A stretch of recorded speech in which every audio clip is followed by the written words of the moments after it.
திருச்சிற்றம்பலம். அப்பமுடவள் கற்றிடும் அடியவர் புத்தியில் உரைபவர் கற்பகமன வினை கடிதேன் தம்மதியம் வத்திடும் அரண் மகன் பொருதிகள் போயமரையாமி மத்தளவயிரனை உத்தமி முதல்வனை மட்டவில் மலரோடு பணிவேனே தமிழடைவினை முப்படைகிரிதன் முப்படையிலே முப்புறம் எதிராட்சிவன் ஒரு ரதம் அச்சது கொடி வீரர் அருகீர அத்து எரது கொண்டு சுப்பிரமணி கொடும் அப்புணம் அதனிலை ஆகி அக்குறமகளுடன் அச்சிறு முருகனை அக்கணவனம் அருள் பெருமா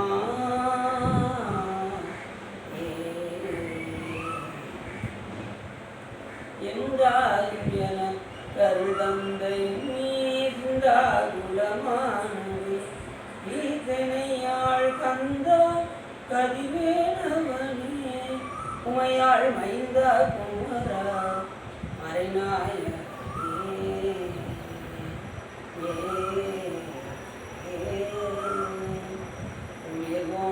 படித்த புகழியகோன் கடல் போற்றி ஆழி விசைகள் அணிந்த விரானடி போற்றி வாழி திருநாவலூர் பண் தொண்டர் பதம் போற்றி ஊழிமணி திருவாரூர் திருத்தாள் போற்றி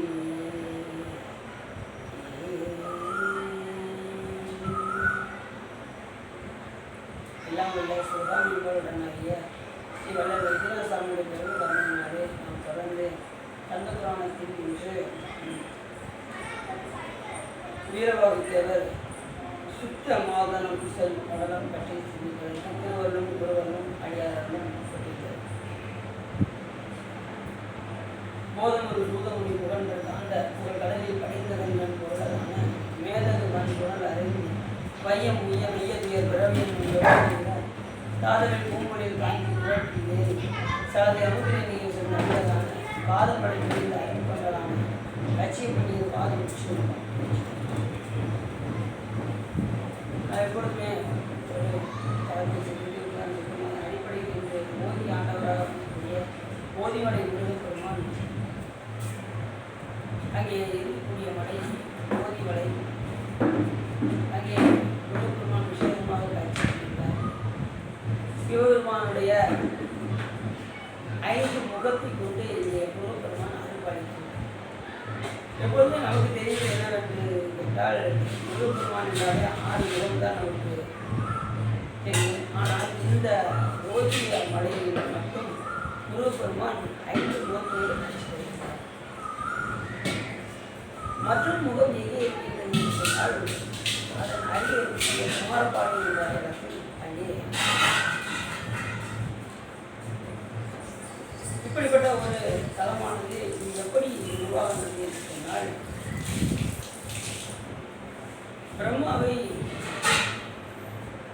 முருகப்பெருமான் அழைத்து ஓம் என்கின்ற பிரணவத்திற்கு உபதேசம் அதற்கு பொருள் விளக்கம் கேட்டார். அதற்கு தெரியாமல் திகைத்தார் நமது அப்படி திகைக்கும்போது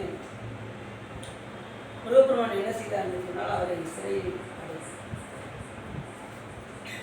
படைப்பு தொழில் செய்கின்றவருக்கு ஓம் என்கின்ற பிரணவத்திற்கு பொருள் தெரியவில்லை என்று சொன்னால் எப்படி படைப்பு தொழில் நிகழ்வு என்று சொல்லி முருகப்பெருமான் அவரை சிறையில் வைத்தார். அப்படி வைத்து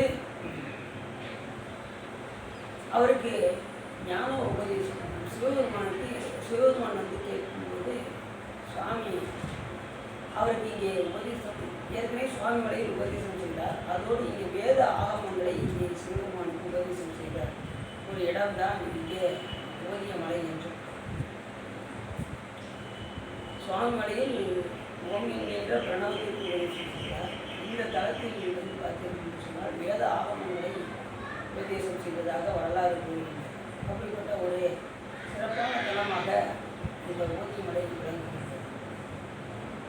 சிவபெருமானுக்கு எப்பொழுதுமே 5 முகம் ஈசானம் தற்புருஷம் அகோரம் காமதேவம் சத்யோஜாதம் என்கின்ற 5 முகத்தோடு 6வது முகமாக திகழக்கூடியது அதோ முகம்.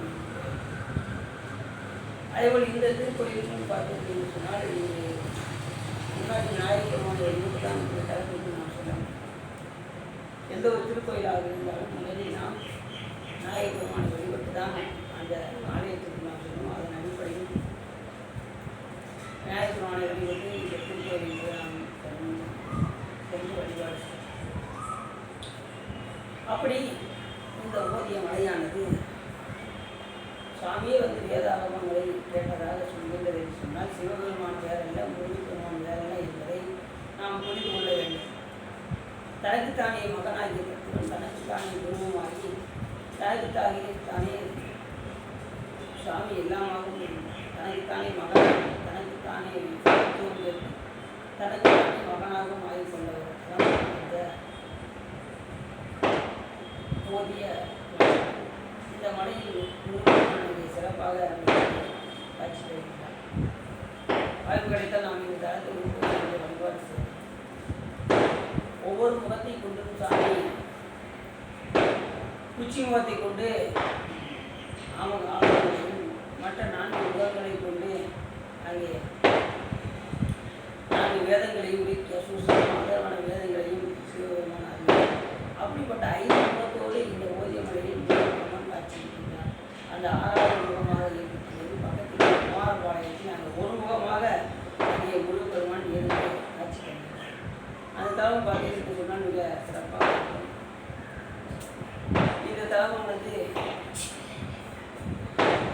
மிகவும் பிரசித்தி பெற்ற ஒரு முக்கியமான ஒரு தலமாகும்.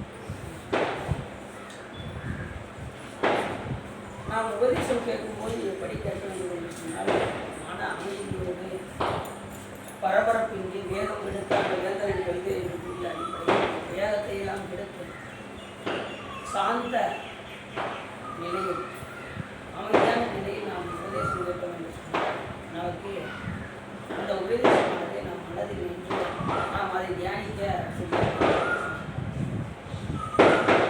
அப்படி ஒரு சிறப்பான ஒரு தரம் ஓவிய மலை என்று அதை போய் நாம் வழிபாடு செய்து இயலாம் என்று சொல்லி நான் புராணத்தில் சொன்னேன். இன்று மகேந்திர காண்டம் 3வது காண்டத்தில் 6 காண்டத்தில் 2 காண்டம் முடிஞ்சிருக்கும். 3வது காண்டத்துக்கு நாம் ஏற்கனவே உற்பத்தி காண்டம் அசுர காண்டம் என்ற 2 காண்டத்தை எடுத்து இப்போது மகேந்திர காண்டத்துக்கு வந்து வீரவாகு கந்தமாதனம் செயல்படலாம் என்று இந்த படத்தில் வருகின்றது. நான்முகன் திருமால் முதலான தேவர்களும் வெள்ளையலாத வன்மை கொண்டவனாய் பெருமையுடைய தேவர்களின் பதவிகளையும் வைதிக நெறிகளையும் மற்றவற்றையும் நீக்கி அவர்களை எல்லாம் சிறையில் வைத்த அசுரமன்னன் சூரபத்மனின் உயிரை கவரும் பொருட்டாக இப்போ எல்லாரும் யாரும் சிறையில் வச்சுக்கா சூரபத்மன் அத்தனை பேரையும் சிறையில் வச்சுருக்காரு. அவருடைய பதவிகளையும் அமைச்சிருக்காரு, பறிபோக வச்சுருக்காரு. ஒவ்வொருத்தருமே பதவியில் இல்லை. பதவியில் இருந்தால் சுகபோகமாக இருந்திருப்பாங்க. இந்த பதவியில் ஒருத்தருமே இல்லை. அந்த இடம் வெற்றிடமாக இருக்கின்றது. 2வது சொர்க்கலோகத்தை என்ன பண்ணிட்டாங்க, போனதில் கீழே நெருப்பு வச்சுட்டாங்க. இப்போ சொர்க்கலோகம் என்ன ஆயிடுச்சு, நெருப்பு மூண்டு அங்கேயே அழிந்து. யார் நெருப்பு வச்சது? பானுகவன் நேரத்துக்கு நெருப்பு வச்சுட்டாரு. இப்போ அத்தனை பதவிகளையும் வாங்கி எல்லாவற்றையும் நீக்கி சிறையில் வைத்த அந்த அசுரமனாகிய சூரபத்மனின் உயிரை கவரும் பொருட்டு யார் இருந்தாருன்னா பரஞ்சுடர் வடிவாக அவதாரம் செய்தறிய முருகப்பெருமான். அப்படிப்பட்ட முருகப்பெருமானை நாம் என்ன செய்வோம், வணங்கி இந்த காண்டத்தை நாம் தொடங்குவோம் அப்படின்னு கட்சியை எப்பயுமே ஒரு காண்டத்தை ஆரம்பிக்கும் போது நம்ம முதல்ல என்ன செய்வோம், சுவாமி வழிபட்டு தான் அந்த காண்டத்தை கொடுப்போமா. அதே மாதிரி இப்போ என்ன சொல்கிறாரு, முருகப்பெருமானை குமரனை பணிதல் செய்வான். குமரன்னா குமரன் என்ன அர்த்தம், மரன்னா மாயின்னு அர்த்தம். குமர அப்படின்னா பூ அப்படின்னா உலகம் அர்த்தம். உலக மாயை நீக்குவன். மர என்றால் மாயை, பூ என்றால் நீக்குவன், மாயையை நீக்குவன் அப்படின்னா குமரன் நீக்குவன். அப்புறம் குமரன் என்றால் என்றும் இளமையாக இருக்கும் என்று பல பொருள்.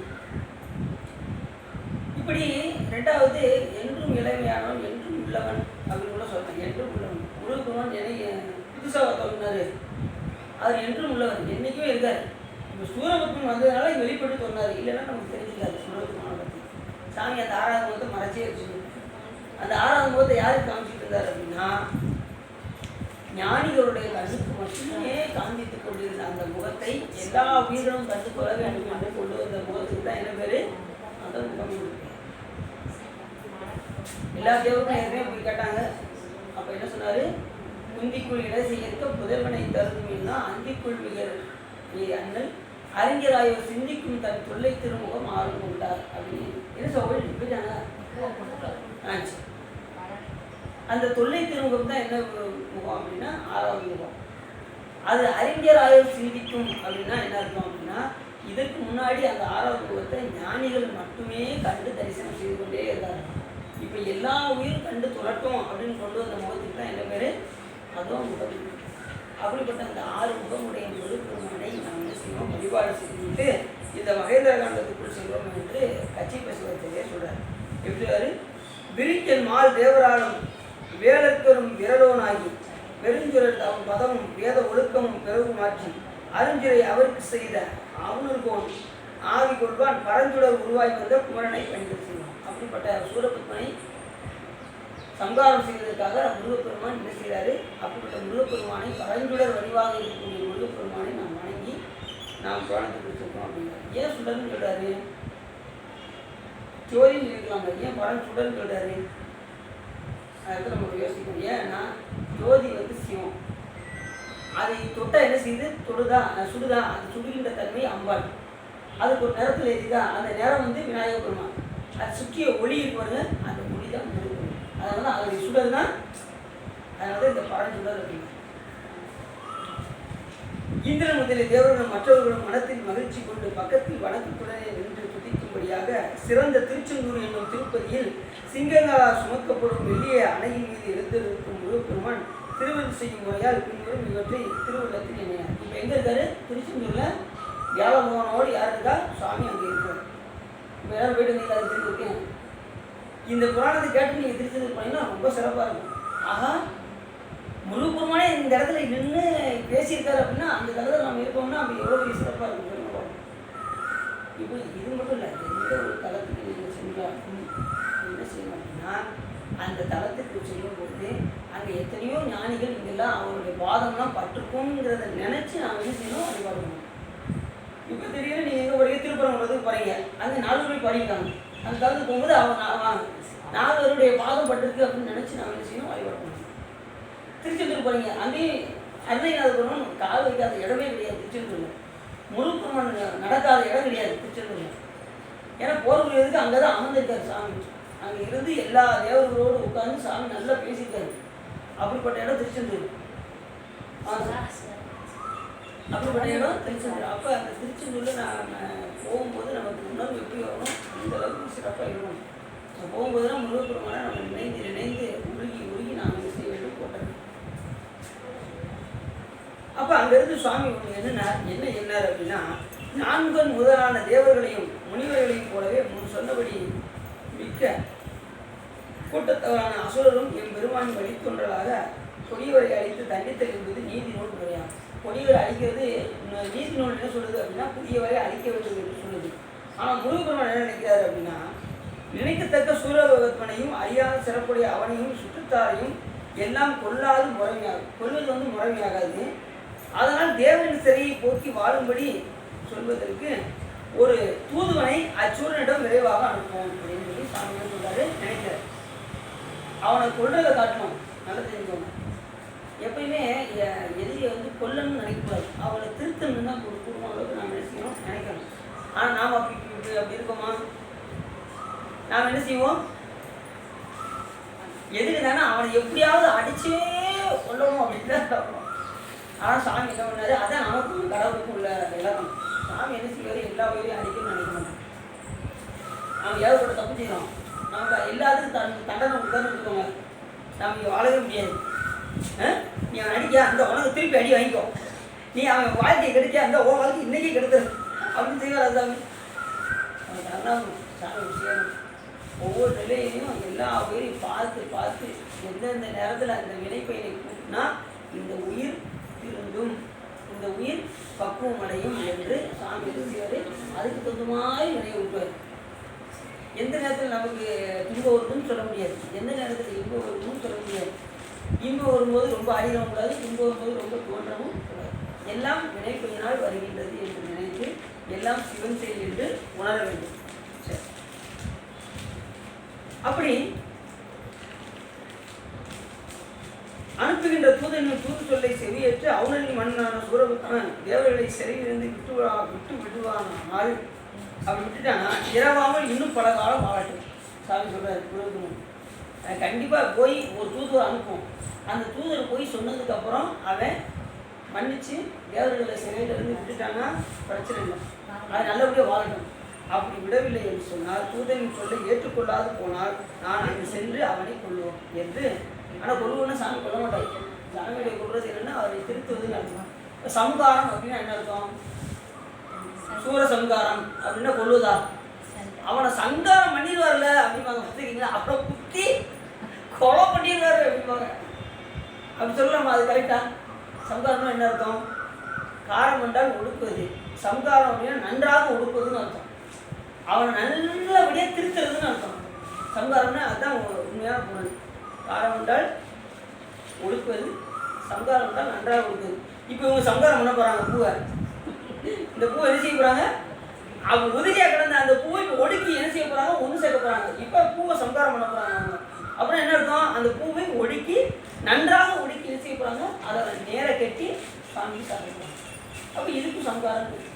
இப்படி ஒவ்வொன்றுக்கும் ஒரு பொருள் இருக்குது. சாமியான சம்காரம் பண்ணுவது என்ன காரணம் அப்படின்னா அவர்களை திருத்தும் பொருட்டு எந்த விதமான அசுரர்களையும் பாருங்கள் சாமியை அழித்ததாக வரலாறு வராது. கைவாசனமே தெளியாக்குனாரு, சூரபுத்தனை மயிலாக்குனாரு, தாரிகாசுரனை யானையாக்குனாரு, சிங்கமாசுரனை அம்பாளுக்கு வாகனமாக சிங்க வாகனமாக ஆக்குனாரு. இப்படி எல்லாரையும் வாகனமாக தான் ஆக்குனாரு இல்லைய, யாரையுமே அழிக்கல சாமி. தட்சணம் பேர்பட்ட தப்பு சிவ அபராதம் செஞ்சவனே சாமி என்ன பண்ணாரு? அந்த தலையை எடுத்துட்டு ஆட்டுத்தலையை போட்டுனார். தக்கனையும் எச்சனையும் தலையெடுத்து தேவர்கணம் தொக்கனை வந்து அவதம்மை தொலைத்தது தான் நின்னேடி, தொக்கனை வந்து அவதம்மை தொலைத்தருடைய அருள் கொடுத்து அங்கு எச்சனுக்கும் மிகைத்தலை மற்ற அருளின் தான் சாமி. எச்சனா யாரு? தச்சனே தெரியும் எல்லாரும். உமையம்மையோட அப்பா, தாட்சாயனுடைய அப்பா தச்சன், அது பிரம்மாவுடைய பிள்ளை தச்சன். இப்போ என்ன பண்ணுறாரு? இப்போ தாட்சாயனிக்கு அப்பா தான் யாரு? தச்சன். எச்சனை, அந்த எச்சனை யாருன்னா அவர் வேலி செஞ்சார்ல, தச்சன் வேலி செய்யும் போது அந்த நெருப்பில் உள்ள அதிதெய்வம், இந்த அக்னிக்குள்ளே ஒரு அதிதெய்வம் இருப்பார். அவர் தான் வாங்கி அவிபாகத்தை வாங்கி கொடுப்பார்.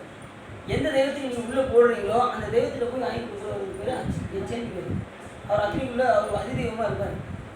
அப்போ இவர் போய் அந்த இதுக்கு உதவி செஞ்சாரா? சிவபெருமான ஒருக்கு போய் செஞ்சதுனால அந்த எச்சனையும் தச்சனையும் தக்கனையும் எச்சனையும் தலை அறுத்து தேவகணம் தொக்கவன் என்ன சொன்னான்? தொக்கனவன் அவதம்மை தொலைத்தருளி அருள் கொடுத்து அந்த எச்சனுக்கும் மிகைத்தலை மற்ற அருளின் தான் சாமி. அப்படி சாமி என்ன பண்ணாரா? எச்சனுக்கும் ஆட்டுத்தலையை சூழ்நிலை கொடுத்து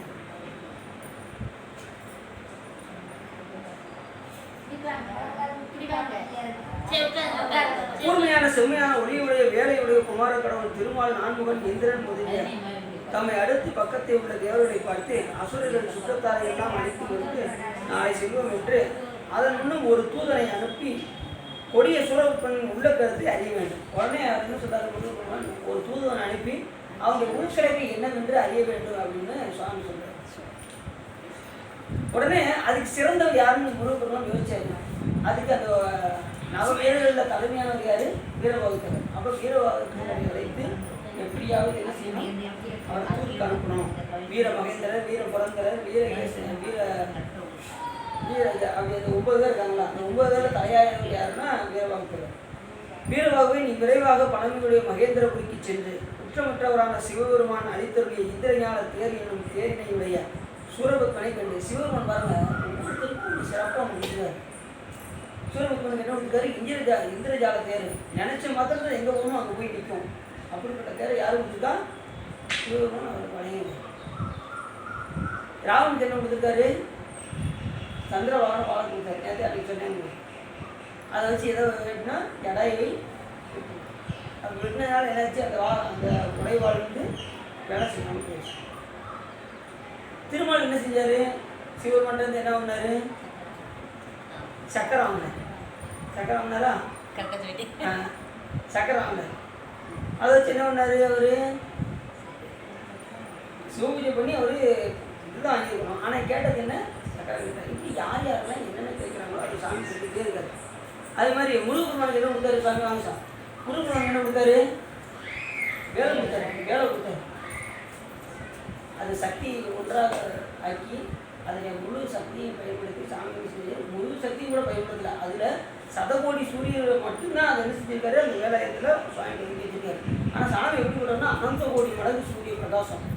அது என்னவே முடியாத அளவுக்கு பிரகாசம். முழுக்க முழுக்க ஜோதி வடிவம் சாமி வந்து. ஆனால் அந்த வேலாயுதம் மட்டுமே 100 கோடி சூரியரை உருக்கி கழிக்கட்டி பார்த்தா என்ன போகிறோம் அதை சாமி வேலாயுதமாக சூரியனுக்கு தந்துருக்காங்க. அப்படிப்பட்ட வேலை வாங்கிட்டு சாமி என்ன பண்ணார்? இந்த எல்லா வேலையும் அதை கொண்டு தாரகாசுரன் எல்லா வேலையும் இப்போ ஏற்கனவே தாரகாசுரன் அதை செஞ்சதை நம்ம பார்த்தோம். என்ன பண்ணார்? மாயை எல்லாத்தையும் மயக்கினார். அவர் மயக்கும் போது தேவர்கள் வீரபாகுத்தவர் எல்லா வேலையும் என்ன செஞ்சார்? மயக்க முறை செய்து அந்த மாயையில் கிடத்தினார் தாரகாசுரன். அப்படி கிடக்கும் போது என்னாச்சு அப்படின்னா முருகன் வேலையை விட்டு அந்த மாயாவுக்கு என்ன செஞ்சார்? வதம் செஞ்சு அதை உடைத்து அந்த பாறையை உடைத்து அத்தனை பேர் மயம் கிடந்தவங்களாம் எழுப்பி தாரகாசுரனையும் வதம் செஞ்சு கடைசி முருகனுடைய கையில் வந்து இருந்துச்சு. ஏற்கனவே நம்ம அந்த கதையில் பார்த்தோம். அது ரொம்ப நாள் ஆச்சு. அப்படி வேலாயுதம் வந்து என்ன செய்யும்? சொன்னதை செஞ்சு முடிக்கும். வேலாயுதத்துடைய பவர் அது எப்படி இருக்கும் அப்படின்னா ஆழ்ந்து அகன்ற நுண்ணியனே அப்படிங்கிறது. அது ஆழ்ந்து இருக்கும், அகன்று இருக்கும், கூர்மையாக இருக்கும். பார்த்துக்கிங்களா? ஆழ்ந்து அகன்று கூர்மையானது எப்படி இருக்கும்? வேலை ஆழ்ந்து அகன்று. அதே போல் நம்மளுடைய அறிவு எப்படி இருக்கணும் அப்படின்னா கூர்மையானதாக இருக்கும். அகன்றுன்னா விரிந்து காணப்படணும். எதையுமே சாதாரணமாக ரொம்ப கஷ்டப்பட்டு இருக்கணும். எல்லாத்தையும் சாதாரணமாக கற்றுக்கிற மாதிரி கற்றுக்கணும். ரொம்ப போட்டு நீங்கள் மூளையை குழப்பவே வேண்டாம். சாதாரணமாக கற்றுக்கணும். ஆனால் அந்த அறிவை வந்து கூர்மையாக வச்சு நம்ம கவனித்து கேட்டோம்னா நம்ம எதையும் நாம் படிச்சுக்கணும். இப்போ நாம் எதுக்காக வந்திருக்கோம்? இந்த பிறவிக்கு அறிவு விளக்கம் பெறுவதற்காக தான் நம்ம இந்த பிறவிக்கு வந்திருக்கோம். அப்போ அறிவு விளக்கம் பெறுவதற்கு இங்கே வந்தால் நாம் என்ன வேலையை செஞ்சுக்கிட்டு இருக்கோம்? எங்களுக்கு குழந்தை இருக்குங்க, எனக்கு குட்டி இருக்குங்க, எனக்கு 2 பிள்ளைங்க, எனக்கு ஒரு ஆணொன்னுங்க ஒரு பொண்ணொன்னுங்க, அதை கட்டி கொடுக்கணும்னு எனக்கு வயசாக இருங்க. நான் கடைசி காலத்தில் ஒரு 60-65 வயசுக்கு பிறகு அந்த பிள்ளைகளெல்லாம் கட்டி கொடுத்துட்டு பார்க்குறாங்க கோயிலுக்கு வரைங்க அப்படின்னா நம்ம உயிர் இருக்குன்னு என்ன கேரக்டர் சொல்லுங்க. உயிர் அதற்கு இருக்குமா? அடுத்த நிமிஷம் என்ன நடக்குதுன்னு தெரியல. திடீர்னு எல்லாரும் சுகர் வருது. என்ன நடக்குதுன்னு தெரியாது. அப்போ இருக்கும்போதே நாம் என்ன செய்யணும்? சாமி அப்படின்னு சரி. அதுபோல் நம்ம அறிவை விளக்கம் வருவதற்காக சாமி இதை கொடுத்தா நாம் என்ன செஞ்சுருக்கோம்? இங்கே வந்து செய்யக்கூடாததெல்லாம் செஞ்சுருக்கோம். விதித்தனை செய்தலும் விளக்கியன ஒழிதலும் என்று சொல்வதற்கு விதித்தபடி நாம் செஞ்சோம்னா நாம் என்ன செய்யலாம்? எதெல்லாம் விடணும், எதை கடைபிடிக்கணும் கடைபிடிச்சா நம்முடைய அறிவு வந்து என்னாகும்? தெளிவாகும். அறிவு விளக்கம் பெற்றுச்சுன்னா நமக்கு இங்கே வேலை கிடையாது. அப்படி அறிவு விளக்கம் பெறாதனால தான் நம்ம எங்கே வந்திருக்கோம்? இந்த பிரிவுக்கு வந்திருக்கோம். அறிவு விளக்கம் பெறுவதற்கு எது தடையாக இருக்குது அப்படின்னா ஆணவம்னா நமக்கு தடையாக இருக்குது. அறியாமை ஆணவமும் ஒரே வாரத்தில் சொல்லுவார். அது உமாபதி சிவச்சரி. அறியாமை ஆணவம் ஒரே வரி. நீங்கள் போட்டு ரொம்ப நேரம்லாம் பேசிக்கிட்டே இருக்கோண்டா. அறியாமை ஆணவம் முற்றிலும் அறியாமல் சிவபெருமானா நம்ம பார்க்கவே முடியல. இப்போ நம்ம யாராவது பார்க்குறோமா? சாமி கண்ணுக்கு தெரியுறாரா? அப்படி ஒரு சொற்பொழியை சொல்லிக்கிட்டு இருந்தேன். யார் எதுக்காக சிவபெருமான் தெரியாதா அப்படின்னு கேட்டுட்டு இருந்தேன்னா ஒருத்தர் வேகமாக கையை தூக்குனாரு. எனக்கு சிவபெருமான் தெரிஞ்சாரு அப்படின்னாரு. என்ன சொல்கிறீங்க அப்படின்னு. கனவுல எனக்கு சிவபெருமான் காட்சி கொடுத்தாரு. அப்படியா? ரொம்ப சந்தோஷம் அப்படின்ட்டு கனவுல நிறைய பேருக்கு சாமி காட்சி கொடுத்தாரு. அது அவங்க புண்ணியம் பண்ணியிருந்தா சாமி பேசுவார் கனவுல. இப்போ ஏற்கனவே அடுத்து ஜெயந்தன் வரலாறு வரும்போதெல்லாம் பார்த்தீங்கன்னா முருகப்பெருமான் அவர் காட்சி கொடுப்பாரு கனவுல. இப்படி நிறைய இடத்துல பார்த்தீங்கன்னா ஜெயந்தன் சொல்லும்போது சொல்லுவாராங்க கனவுல முருகப்பெருமான் வருவார் வந்து நான் யாருன்னு தெரியுதா அப்படின்பா.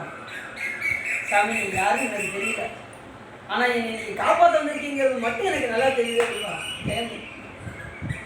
உங்களையெல்லாம் காப்பாற்றி அசுரர்களை அழித்து உங்களையெல்லாம் காப்பாற்றி மறுபடியும் உங்களை அந்த சொற்கலோகத்தில் அனைவருக்கும் பதவி கொடுத்து நான் உங்களை அமர செய்யப்படுறேன் கனவுல தேவர்களெல்லாம் மீட்ட தேவ சேனாதிபதியாக விளங்கக்கூடியதான் முருகர். அப்படி இந்த கந்தபுராணம் முழுக்க முழுக்க யாருக்காக வந்தது அப்படின்னா தேவர்களுக்காக தான் இந்த கந்தபுராணம். ஏன்னா தேவர்கள் அந்த லட்சம் யாகத்தில் போய் கலந்து அந்த வேள்வி போய் கலந்து கொண்டதுனால தான் நமக்கு இவ்வளோ பெரிய கோணம் நமக்கு விழிச்சு வந்துக்கிட்டே. இதில் எல்லா தேவரும் வராங்க, அந்த தேவரும் மட்டும் கிடையாது, எல்லா தேவரும் யார்? ஐயனார், வீர மகாகாலர், காளி, அப்புறம் இது மாறி, என்னென்ன சாமி இருக்கோ அத்தனை சாமியும் இந்த கந்தபுராணத்தில் வந்து. நீங்கள் என்னென்ன தெய்வம்லாம் இருக்குது அப்படிங்கிறத நீங்கள் கந்தபுராணத்தை தெரிஞ்சுக்கலாம். அந்த தெய்வம்லாம் உண்மையிலே இருக்குன்னு அர்த்தம். சில தெய்வங்களை எப்படி செய்வாங்க அப்படின்னா அவங்க வம்சாவளியில் வர்றவங்கள கடவுளாக வச்சு கும்பிடுவாங்க. புரியுது அவங்களுக்கு? இப்போ குலதெய்வம் சொல்லி அவங்க வம்சத்தில் யார் சிறந்து விளங்குறாங்களோ அவங்க முறைப்படி நடக்கிறாங்களோ அவங்க என்ன செய்வாங்க, ஒரு கோயிலாக வச்சு கும்பிடுவாங்க. பார்த்துருக்கீங்களா? இப்போ மாசாணி அம்மன் அப்படின்னு அப்படி அவங்க வம்சத்தில் யாராவது ஒருத்தவங்க நல்ல சிறப்பாக இருந்து எல்லாத்தையும் ஒழுக்கமாக பேர் வாங்கி சிறப்பாக இருக்கிறவங்கள அவங்க என்ன செய்வாங்க, கோயில் வச்சு கட்டி கும்பிடுவாங்க. கருப்புசாமி இது இவரோட பிள்ளை, பெருமாளோட பிள்ளை, பெருமாளோட பிள்ளை அப்படி கிடையாது. இந்த கண்டபுராணத்தில் அதுவும் வருது. கருப்புசாமி எப்படி பிள்ளையா வராங்கிறது கதை இருக்குது.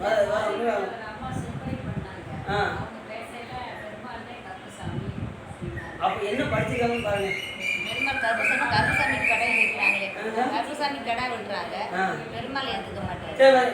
பெருமாள் கோயில் அப்படி விட்டுவாங்க சார். பெருமாள் கோயில கடை விடுவாங்க. ஆமாம்,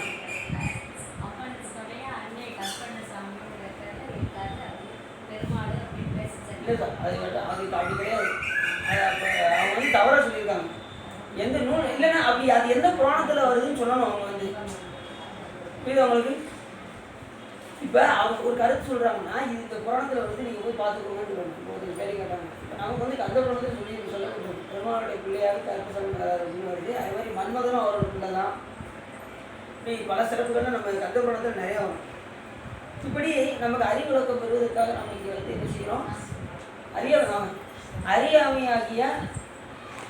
அறியாமை முற்றிலுமாக நமக்கு மறைப்பாக இருக்குது. ஏது இப்போ கண்ணில் எப்படி வெளியில் உள்ள உலகம் குருடர்களுக்கு எப்படி வெளியில் உலகம் தெரியுதோ அப்போ அந்த மறைப்பை நீக்கியாச்சுன்னா எப்படி இந்த உலகம் தெரியுதோ அதுபோல் முழுக்க அறியாமை நம்மளை மறைச்சிருக்குது. அதுக்கு அறிவு விளக்கம் பெற செய்து அந்த அறியாமையை நீக்கி நாம் யாரை காணணும், சிவபெருமானை காணணும். அவ்வளோதான், அதுதான் நோக்கம். புரியுது அவங்களுக்கு? நம்ம இறைவனை பார்ப்பதற்கு 2 வகை ஞானம் ஏற்கனவே உங்கள்கிட்ட சொன்னேன். ஒன்று அபரஞானம், மற்றொன்று அபரஞானம் நூல்களாக கற்றக்கூடிய அறிவு. பரஞானம் என்பது அனுபவத்தினால் ஏற்படக்கூடிய அறிவு. நூலறிவு மட்டுமே இறைவனை நம்மளை என்ன செய்யாது, காண்பிக்காது. அப்போ அதுக்கு அனுபவ அறிவு நமக்கு ரொம்ப தேவை. அதுக்கு தான் வழிபாடு. முறையாக நம்ம வந்து வழிபாடு செஞ்சோம்னா, சிவபூஜை செஞ்சோம் அப்படின்னா, திருக்கோயிலை வந்து வழிபாடு செஞ்சோம் அப்படின்னா நமக்கு என்ன கிடைக்கும், இறைவன் மேல் பட்டு நமக்கு அப்புறம் அது வரைக்கும் நமக்கு வராது. அப்போது அந்த வேலாயுதம் எப்படி இருக்கும், ஆழ்ந்து அகன்று நுண்ணியதாக இருக்கும். அதுபோல் நம்மளுடைய அறிவும் ஆழ்ந்து அகன்று கூர்மையானதாக இருக்க வேண்டும். இந்த பெண் புத்தி பின் புத்தி வாங்க தெரியுங்களா, அது என்ன அர்த்தம்? யாராவது வர சொல்லணும். பெண் புத்தி பின் புத்தி, பெண் புத்தி பின் புத்தி பார்த்தீங்களா? இப்படிலாம் சொல்லணும். பெண் புத்தி எதையும் பின்னாடி யோசிப்பாங்க. அது என்னன்னா இல்லை உண்மை அது கிடையாது சார். நீ அதை உலகத்தில் வந்து அப்படிதான் சொல்லுவாங்க. அது என்ன இருக்குன்னா பெண் புத்தினா பின்னு இருக்கு பார்த்தீங்களா, பின்னு குத்துற பின்னு எப்படி இருக்கும், கூர்மையாக இருக்கும், ஷார்ப்பாக இருக்கும். ஒரு முள் எடுக்கணும்னா அந்த பின்னை வச்சு என்ன செய்வாங்க, குத்தி எடுப்பாங்களா, அப்போ ஷார்ப்பாக இருக்கா. பெண்களுடைய புத்தி எப்படி இருக்கும், கூர்மையாக இருக்குமா. அதை சொல்கிறதுக்கு தான் பெண் புத்தி. யாருமே பார்த்தீங்கன்னா மனைவி சொல்கிற பேச்சை யாராவது கணவன் கேட்டாங்கன்னா அவங்களுடைய வாழ்க்கை சிறப்பாக இருக்கும். புரியுது அவங்களுக்கு? அதாவது உண்மையிலே தான் மனைவி சொல்கிற பேச்சை யார் கேட்குறாங்களோ அவங்களுடைய வாழ்க்கை சிறப்பாக இருக்கும். அவங்க அப்படியே லைனை உணவோட கொண்டு போவாங்க. நீ சொல்லி நான் கேட்கணுமா, வீட்டில் நீ பெரியவனா நான் பெரியவனா, எப்போ இல்லை நல்லா தெரிஞ்சுக்கோ. உன்னை விட நான் 5 வயசுல மூத்தவன். புரியுது உனக்கு? நான் சொல்றபடி கேட்டு அமைதியாக இருக்கணும் அப்படிப்பாங்க. அப்போ என்ன காரணம் அப்படின்னா நம்ம அப்படியே வளர்க்கணும். ரெண்டாவது மனைவி பேச்செல்லாம் நம்ம என்ன செய்யணும், கல்யாணம் முடிகிறது, அதாவது தாய் சொல்கிறதையும் கேட்கணும், அதுக்கப்புறம் மனைவி வந்துச்சுன்னா மனைவி சொல்கிறதையும் கேட்கணும். ஏன் அப்படின்னா அப்படி இல்லைன்னா 2 பேத்துக்கு பிரச்சனை வந்துடும். மாமியாருக்கும் மருமகளுக்கும் 2 பேருக்கும் பிரச்சனை வந்துடும். அப்போ நம்ம என்ன செய்யணும் அப்படின்னா 2 பேருக்கு தகுந்த மாதிரி போகணும். இவங்க சொன்னாலும் பாட்டு காட்டணும், இவங்க சொன்னாலும் சரின்னு காட்டணும். அப்படின்னா தான் 2 பேரையும் ஒரே லெவலில் கொண்டு போக முடியும். அது மாதிரி 2 பேருக்கு எது ஒரு நாள் நம்ம வந்து பிரச்சனையை தீர்த்து வச்சு அப்பப்போ அதை சரி கட்டிக்கிட்டே இருக்கணும். ரெண்டாவது மனைவி பேச்சு கேட்கணும். இவங்களுக்கு தகுந்த மாதிரி பேசிக்கிட்டு அப்புறம் இவங்களுக்கு தகுந்த மாதிரி பேசிக்கிட்டு இவங்களுக்கு தகுந்த மாதிரி இவங்கள வையா, இவங்களுக்கு தகுந்த மாதிரி இவங்கள வையா, 2 பேரும் இப்படி என்ன செய்யக்கூடாது, மாறிவிடும். எதுனாலும் ஆனால் மனைவி சொல்கிறத கண்டிப்பாக ஒரு கணவனார் கேட்டு நடந்தால் அவங்களுடைய வாழ்க்கை இருக்கும் சிறப்பாக. இது எல்லா நூல்களுமே சொல்லுது. அதனால் அதை நூலில் சொன்னதுனால தான் வள்ளுவரே இந்த பல இடத்துல சொல்லியிருக்காரு. இது அவங்களுக்கு இப்படி பல இடத்துல அது மாதிரி திருமலுக்கு சக்கரத்தை கொடுத்தாரு, முருகப்பெருமானுக்கு வேலை கொடுத்தாரு, அது மாதிரி ராவணனுக்கு சந்திரவாகனம் வாழ கொடுத்தாரு. இப்போ சாமி எழுந்தாரு. இப்படி அது மாதிரி இந்திரஜால பேரை யாரு கொடுத்தாரு, சூரபத்மனுக்கு வழங்கினார். ஒரு 4 தந்தங்களுடைய ஐராவதம் என்னும் யானைக்கு தலைவரான இந்திரனின் மகன் ஜெயந்தனையும் மற்ற தேவர்களின் சிறையிலிருந்து விடுத்து அரண்மனை குறைமை பெறலாமல் சிறந்த செல்வத்துடன் வாழ்வாயாக என்று சொன்னாங்க. உடனே ஜெயந்தன் அங்கே போய் என்ன சொல்லு, நீ சிறந்த செல்வத்தோடு பெறலாமல் நீ வாழ்க, நீ கவலைப்படாத, தேவர்களையும் சிறையிலிருந்து நாங்கள் விடுவிப்போம் சொல்லி நீ அவர்கிட்ட சொல்லிப்பா அப்படின்னு சொல்லி யார் சொல்கிறா, முருகப்பெருமான் வீரவாகுத்தேவர்கிட்ட சொல்கிறார். அவன் மறுப்பானையானால், நீ சொல்கிற சொல்லுக்கு அவன் மறுத்தானா, சூரபத்மன் மறுத்தான் அப்படின்னா அவன் சுற்றத்தாரை எல்லாம் அழித்து உன்னுடைய கூர்மையான வேலைக்கு இரையாக நாளை நாம் அங்கே வருவோம்னு சொல்லி அப்படின்னா கூர்மையான வேலை எது, அவர் கையில் வச்சிருக்கக்கூடிய முருகப்பெருமானுடைய ஆணை. இது பொய்யன்று என்று சொல்லி திரும்பி வருக என்று முருகப்பெருமான் சொன்னார். உடனே வீரவாகுத்தேவர் அப்பெருமானை பார்த்து சொல்ல தொடங்கினார். உடனே அவருடைய என்ன கருத்தை அறிந்து வீர மகேந்திரபுரி அழகிய செல்வத்துடன் வாழும் சூரபத்மனுக்கு முன்பு சென்று பெருமானே தாங்கள் ஆணையிட்ட வண்ணம் எல்லாவற்றையும் சொல்லி மனக்கருத்தை உணர்ந்து திரும்பி வருகின்றேன் என்று வீரவாகுத்தேவர் வணங்கி விடைபெற்று சென்றார். அவர் போகும்போது என்ன செஞ்சாரு, வஜ்ரப்படையுடைய இந்திரன் தூதராக செல்லும் வீரவாகுத்தேவரோடு பின்னாடி சென்றார். இந்திரன் இப்போ கூட போறாரு. இப்போ ஏற்கனவே ஒளிஞ்சிருந்தாரு. இப்போ முருகப்பெருமான் இருக்கிறனால இவருக்கு தைரியம் வந்துச்சு. அதனால என்ன செய்யறாரு, கூடையே எப்பவுமே நல்லா தெரிஞ்சுக்கோங்க. ஒரு உதாரணம் சொல்கிறேன், கீரி பிள்ளை பக்கத்தில் நாம் இருந்தால் நமக்கு எதை கண்டு பயம் இல்லை, ஆம்பை கண்டு பயம் இல்லை. அப்போ சாமி பக்கத்தில் நம்ம இருந்தோம்னா நம்ம எதை கண்டு பயப்பட தேவையில்லை, நமக்கு வர வேண்டிய துன்பத்தை கண்டு நாம் பயப்பட வேண்டிய தேவையில்லை, நம்மளுடைய வினையை கண்டு நம்ம பயப்பட வேண்டிய தேவையில்லை. நாம் சார்ந்திருக்கக்கூடிய ஆள் யார், சிவபெருமான். அவரை பற்றியே இருந்தோம் அப்படின்னா நெருப்பு பக்கத்திலே இருந்தோம்னா நமக்கு என்ன வராது, குளிர் நமக்கு அடிக்கவே அடிக்காது, குளிர் விலகி தான் போகும்.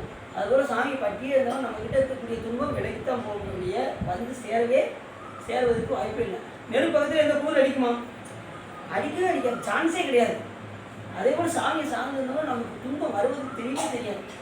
வரும், துன்பம் வரும், ஆனால் நமக்கு தெரியாது. இப்போ வினைப்பயன் வரத்தான் செய்யும், அது அதனுடைய வேலை செஞ்சுட்டே தான் இருக்கும். ஆனால் நமக்கு தெரியாத அளவுக்கு சிவபெருமானாரு நம்ம வழிபாடு செய்தால் அதெல்லாம் தெரிஞ்சுக்கோங்க. நம்ம முறையான வழிபாடு செய்தால் சாமி என்ன செய்வார், அந்த துன்பத்திலிருந்து நம்ம நீக்கிறார். வெயில் அடிக்கத்தான் செய்யும், நாம் என்ன செய்யணும், குடை பிடிக்கணும், இல்லைன்னா செருப்பு போட்டுக்கணும். புரியுதா உங்களுக்கு? மழை அடிக்கினா என்ன செய்யணும், மழை வர்றது நிற்பாட முடியாது. மழையை நீ நின்று விடு அப்படின்னா அது நின்றுக்குமா, நிற்காது. அப்போ என்ன செய்யணும், குடை பிடிச்சிக்கணும். அதுபோல் சாமியை சார்ந்தே இருந்தோம் அப்படின்னா அவங்க எதை கண்டும் நம்ம பயன்பட முடியாது. உடனே சாமி என்ன பண்ணாரு, இந்திரனையும் சேர்த்து கூட கூப்பிட்டு போனாரு. வீர மகேந்திரபுரிக்கு சென்று அந்த தேவர்கள் சயந்திரன் சிறையில் அடைக்கப்பட்ட இடத்துக்கு போய் ஆறுதல் சொல்லி பின்பு மேற்கொண்ட பணியை நிறைவேற்றுவாயாக என்று வேண்டிக் கொண்டார். அது வேண்டினதும் உடனே வீரவாகுத்தேவர் கிளம்பினார். 1,08,000 பேர்களும் உண்மை அன்புடன் பின்னால் வருவதை பார்த்து வீரவாகுத்தேவர் அவர்களை நோக்கி சொல்ல தொடங்கினார். அவர் கூட எத்தனை பேர் போகிறாங்க, 1,08,000 வீரர்கள் கூட போகிறாங்க. 1,08,000னா 1,08,000 வீரர்கள். ஏற்கனவே உங்கள்கிட்ட சொன்னேன், படை வீரர்களெல்லாம் 1, 2, 3, 5, 7, 9 இப்படி நம்பர்கள்லாம் உண்டு, எண் கணக்கில் உண்டு. ஏற்கனவே அந்த 100வது எண் கொண்ட நீலகேசன் ஞாபகம் இருக்கா அவங்களுக்கு, அந்த படைத்தவர் போய் வெளில போனான்னு சொன்னோம்ல. நான் பெரிய அலைகளுடைய கடலை தாண்டி கொடிய மகேந்திரபுரிக்கு சென்று சூரபத்மனின் எதிரில் போய் நாம் இறைவன் முருகப்பெருமான் உரைத்த எல்லாவற்றையும் சொல்வேன் என்று சொல்லி நகர் முழுவதும் அடித்து விட்டு திரும்புவேன் சொல்லி கட்டளையிட்டு சாமி என்ன பண்ணுறாரு, அங்கேருந்து வீரபாகுத்தேவர் கிளம்பினார். அப்படி கிளம்பும்போது வீரபாகுத்தேவர் தன் கால்களில் கட்டப்பட்ட அழகிய பொன்கலர்கள் களிர் என்ற ஒளி செய்ய அலையும் அழகிய அலைகளுடைய கடலின் கரையோரத்தில் உள்ள மேருமலையை விட உயர்ந்த சுத்தமாதன மலையில் தொன்மயமான சிகரத்தின் மீது விரைவாக ஏறினார். இப்போ அவர் எப்படி இருக்கான், இப்போ எங்கே போனார், அந்த வீர மகேந்திரபுரிக்கு செல்றதுக்கு முன்னாடி ஒரு கடல் இருக்குது. அந்த கடலுடைய கரையில் ஒரு பெரிய ஒரு மலை ஒன்று இருக்குது. அந்த மலைக்கு பேர் என்ன பேர், சுத்தமாதன மலை என்று பேர். அதனால இந்த படலுக்கு என்ன பேர், வீரபாகுத்தேவர் சுத்தமாதனம் செல்படலம் அப்படின்னு வருது. அந்த மலை எப்படிப்பட்டதுன்னா ரொம்ப பெருசான், மேருமலையை விட பெருசான். அந்த மலைக்கு ஒரு போறாரு, சிகரத்தின் மீது விரைவாக ஏறினார். அந்த மலையில மேலே ஏறினார். அங்கு பச்சிலை மரங்கள் நிறைந்திருக்கும், சோலைகள் சுற்றிலும் மேகங்கள் தொடர்ந்து உழவுகின்ற சுத்தமாதன மலையின் உச்சியில் உயர்ந்த திருநீற்றை அணிந்த மேனியுடைய வீரபாகுத்தேவர் ஏறி போகின்ற தன்மை நீல மலையின் மீது வெள்ளிமலை ஏறி செல்வது போல் இருந்தார். அவர் ஏறி போகிற மலை வந்து நீலகிரியில் அந்த வெள்ளிமலை போனால் எப்படி இருக்குமோ அது போல் அவர் வந்து அப்படி ஏறி போனாராம் மேலே. ரெண்டாவது, அவர் எப்படிப்பட்டவங்க சொன்னார், வீரபாகுத்தேவர் எப்படி போனால் எந்த நேரம் திருநீற்றை நெற்றியில் தரித்திருப்பார். இதுதான் ரொம்ப முக்கியமான வார்த்தை. இது எப்படி சொல்கிறார் பாருங்க. எல்லா இடத்துலையும் பார்த்தீங்கன்னா திருநீரை பற்றி சொல்லாத இடமே கிடையாது. ஏற்கனவே திருமுறைகள் வந்துருச்சு, புராணங்கள்லாம் வந்துருச்சு, சித்தாந்தத்தில் சொல்லப்பட்டிருக்கு. திருநீரை பற்றி சொல்லாத இடமே கிடையவே கிடையாது. அப்படி சொல்றாரு பாருங்க. குச்சமார் தமால சூழல் புதுலிய பொதும்பர் சுற்றி மஞ்சி நின்றாத சுத்தமாதன பிறங்கள் கும்பர் விஞ்சினுன் பொடிதோய் மேனி மேலவன் இருவரும் பான்மை அஞ்சன வரைமேல் வெள்ளி அடுக்கல் சென்று அடைந்தது. இந்த இடத்துல பொடிதோய் மேனி மேலவன் அப்படின்னா பார்த்தீங்களா, அந்த பொடினா என்ன பொடி, திருநீர். தொய் மேனினா அதை பூசி இருக்கின்ற மேனி. அப்படி யார் பூசிருக்கா, வீரபாகுத்தேவர் பூசிருக்காரு. அதான் சொன்னாரு, திருநீற்றை எறிந்த மேன்மையுடைய வீரபாகுத்தேவர். எல்லாம் பார்த்தீங்கன்னா திருமாலே திருநீர் அணிஞ்சிருக்காருன்னு சொல்லி ஒரு நம்மால் வரை பாடம் பண்ணிக்கிறோம். அந்த பாட்டு என்னன்னு சொல்லி முதல்ல அதை வாங்கி படிக்கணும். அப்படின்னா தான் நம்ம உங்களுக்கு சொல்கிறது ஈஸியாக இருக்கும். நம்ம இன்னும் அந்த நூலை வாங்கி படிக்கணும். ஆனால் அதில் இருக்குது, அது ஒரு இடத்துல பெருமாள் வந்து திருநீரை அணிஞ்சிருக்கிறார் அப்படின்னு சொல்லி வருது. அதே மாதிரி பார்த்தீங்கன்னா திருநீருக்கு பாட்டு இருக்குது. ஆனால் அவங்க அணியக்கூடிய திருமண்ணுக்கு பாட்டு கிடையாது. நாமும் போடுறாங்கல்ல, அதுக்கு எங்கேயுமே பாட்டு கிடையவே கிடையாது. நம்ம திருநீருக்கு எல்லா பதிகமே இருக்குது, பாடல் மட்டும் கிடையாது, பதிகமே இருக்குது. அதனால் திருநீருக்கு எப்பயுமே சிறப்பு. திருநீர் அம்பாலா சிவபெருமானம், திருநீர் அம்பாலா சிவபெருமானம். சொல்லுங்க பாப்போம், சொல்லுங்க. நான் தண்ணி வச்சுக்கிறேன். அப்படி பார்த்தீங்களா, இப்படி சிவபெருமான் அப்படின்ட்டாங்க. வேற யாரை வேற என்ன சொல்ல போறீங்க, சொல்லுங்க. இல்லை தெரியும், அவன் தெரிஞ்சதை சொல்கிறான், நீ சொல்லுங்க.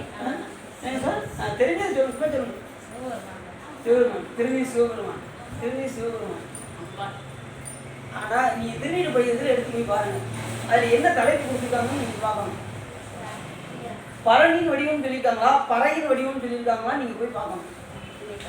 இன்னைக்கு போய் நீங்கள் பார்க்குறீங்க, இன்னைக்கு அதான் உங்களுக்கு ஹோம்ஒர்க். நீ வீட்டில் போய் இன்னைக்கு சிவா சொன்னா இல்லை, இன்னைக்கு முதல் நீ புக் எடுக்கிறியா அப்படின்ட்டு புக்கை போய் எடுத்து அதில் தலைப்பு பாருங்க, பறையின் வடிவம் போட்டுருக்கோம். திருநீட்டு பதிவு என்ன போட்டிருக்கோம், பறைனா யாரு, பரன்னா சிவபெருமான், பறைனா அம்பாவனுடைய வடிவமே திருநீர். நம்ம இது தெரியாம தான் நம்ம இவ்வளவு நாள் என்ன செஞ்சுக்கணும், திருநீர் பூச்சிக்கிட்டு இருக்கோம். புரியுது அவங்களுக்கு? அப்போ இனிமேல் திருநீர்னா அதே மாதிரி நம்ம நெற்றியில் எதுக்கு நம்ம இது வைக்கிறோம் தெரியுமா, குங்குமம் வைக்கிறோம். குங்குமம் எதுக்காக வைக்கிறோம்? சரி, அந்த குங்குமத்தை எதுக்கு மேலே வைக்கணும், சந்தனம் வச்சு சந்தனத்துக்கு மேலே குங்குமம் வைக்கணும். நல்லா தெரிஞ்சுக்கோங்க. இங்கே ஆஞ்சார் சக்கரம் ஓடிக்கிட்டு இருக்கும், அந்த சக்கரத்தில் நல்லா எப்படி இருக்கும் அப்படின்னா சூடு பயங்கரமாக இருக்கும். அந்த இடத்துல சந்தனமாகிய குளிர்ச்சி வச்சு அதுக்கு மேலே அந்த குங்குமத்தை நம்ம என்ன செய்யணும், எடுத்து. நிறைய பேர் பார்த்தீங்கன்னா அப்படி குங்குமத்தை வச்சு வச்சு பார்த்தீங்கன்னா நிறைய பேருக்கு பொட்டு மாதிரி ஓட்டையாகவே ஆயிரும்.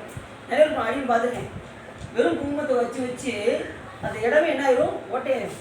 அந்தளவுக்கு அது சூடு. இது அவங்களுக்கு. ரெண்டாவது, எதுக்காக அந்த சந்தனத்தை வச்சு இந்த குங்குமம் வைக்கணும் அப்படின்னா அந்த ஆஞ்சாசம் தியானத்தானம், அதுக்கு பேர் என்ன பேர், தியானத்தானம். அந்த இடத்துல இருந்து தான் நாம் என்ன செய்ய முடியும், சிவபெருமானை தியானிக்க முடியும். சிலர் அந்த அந்த 2 இது இந்த இடத்துல கொண்டு வந்துருவாங்க. சிந்தனை பண்ணும்போது சுவாமியை இந்த புரு மத்தியில் வைத்து தான் என்ன செய்வாங்க, ஞானிகள்லாம் தியானம் செய்வாங்க. இப்போ நீங்கள் போய் ட்ரை பண்ணணும்னு சொல்லி என்ன செய்யாங்க, ரொம்ப கஷ்டப்படாதீங்க. உங்களால் இயன்ற அளவுக்கு என்ன செய்யுங்க, தியானம் பண்ணுங்க.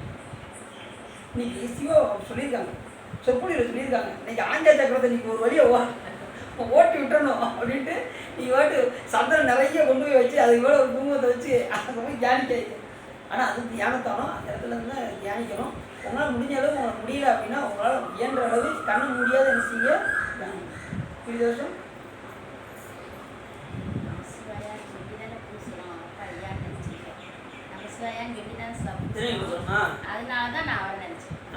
இல்லை இல்லை அந்த இடத்துல திருநீராக வரும், அது மாதிரி குங்குமம் அம்பாலாக வரும், திருநீர் சிவமாக வரும், சக்தியாகவும் வரும்.